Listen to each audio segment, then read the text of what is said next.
Thank you for joining us at this 8 a.m. hour on the East Coast, and happy birthday to Steve Ducey. We wish him well today. He's enjoying it's his birthday. That That's right. Family. Just warming a seat for him. So he got to play some good golf with his family, and welcome to Pete Hegseth, who joins us here today, and Bret Baier. Good morning to you.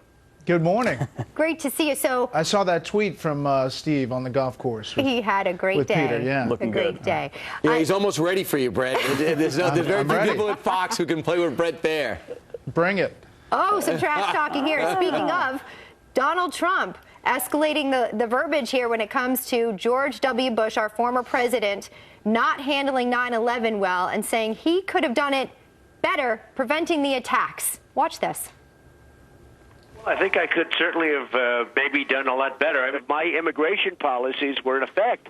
I don't know that that would have happened because I have very, very strong immigration. I'm not just talking about the southern border. I'm talking generally speaking. I'm not blaming anybody, but the statement was made that at the debate, during my brother's reign, essentially, during my brother's reign, we were safe. Well, we weren't safe because the World Trade Center came down and 3,000 lives were lost, and lots of other bad things happened.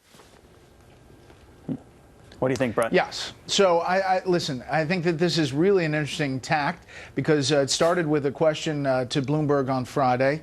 Then Donald Trump doubled down over the weekend, really tripled down on your show. And it raises this whole question about fighting 9/11 and the security after 9/11. And what it does is it draws Jeb Bush into this battle with Donald Trump, defending his brother. That's a position probably Mr. Trump likes to see Jeb Bush in. You would think that this would raise all kinds of controversies in the Republican Party by going down this route. But, you know, for Donald Trump, he says things that are controversial in the party, but don't seem to affect him in the polls. And I bet you this is one of them as well. Is this indicative of his long-term sight on the general election? Is he being presumptive here? I'll be the nomination. I'm going to lay the groundwork against Hillary Clinton because she supported our move into Iraq. Well, I think so. I mean, it lays his predicate that he wants to say that he was against the Iraq war from the beginning. I will say he points back to 2004 after the war started and this Reuters article. And then there is something in 2003 where he's on a red carpet and says it's a mess.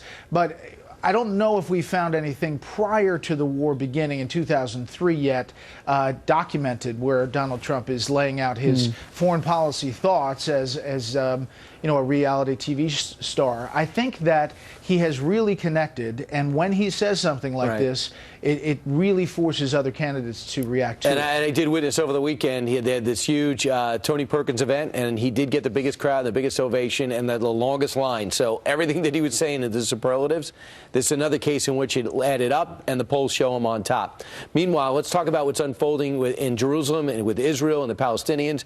More violence. We have a soldier killed when a terrorist opens up fire at a bus station today. This is just the latest, Bret, as you know, in the string of attacks by Palestinians with those things were using their cars, using knives, and in some cases guns. Secretary of State Kerry is going over there, but so far not getting close to quelling the violence.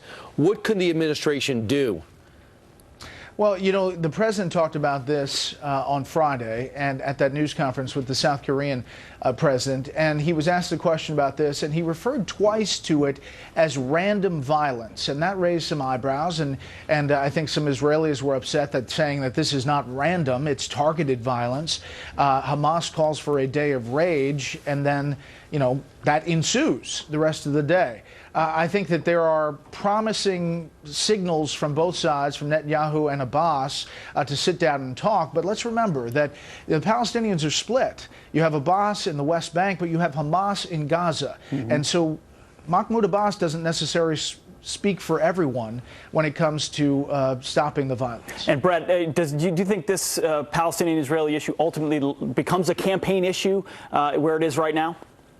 Well, I think it potentially does, and some of the things that this administration has done with the Israelis, with the Iran deal, with how they are perceived, potentially reflects on the next Democratic nominee, whether it be Hillary Clinton or potentially if Joe Biden gets in. Obviously, it would be a third-term question. I think the Democrats are going to have a hard time getting that traditional American Jewish vote, judging by the way the president has not gotten along with the prime minister of Israel, who seems more comfortable now in Moscow than he does in America.